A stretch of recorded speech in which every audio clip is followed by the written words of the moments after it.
laboratories for the first time since a fire by a lightning strike destroyed the health sciences building on their campus last year. Western Mass News reporter Taylor Smith stopped by to see the new space.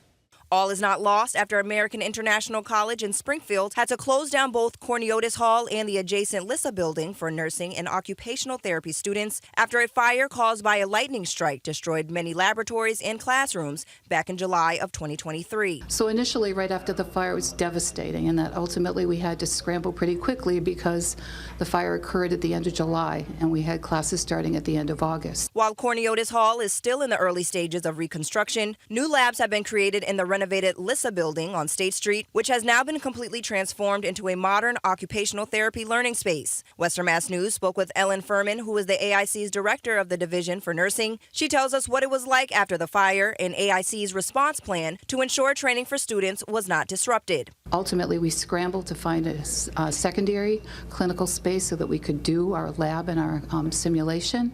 And UMass was open, UMass downtown that is, so less than 2 miles away. And so students, while it was somewhat of an inconvenience, it wasn't that much of an inconvenience considering what we had lost. She also shares with us some of the new additions to the facility, which include lifelike AI simulators to better equip students with the hands-on learning they need to succeed in the real world. So in this new space that we have a much bigger lab.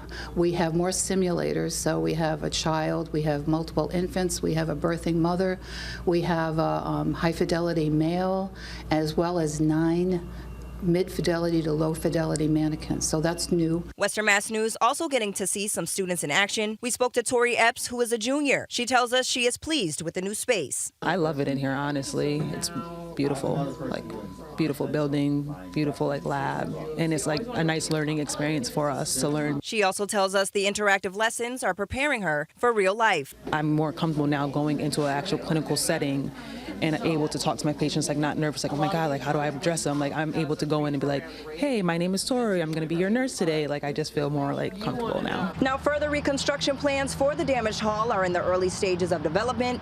A fundraising effort will be launched once plans are finalized. And I'm reporting in Springfield, Taylor Smith, Western Mass News. Still ahead, a new lawsuit has been filed against hip-hop mogul Sean Diddy Combs just days after he was ordered to pay up in a different lawsuit. We'll have more on this latest legal action coming up. Plus, jobless claims have inched up in the first week of September. We'll find out what that means for layoffs straight ahead.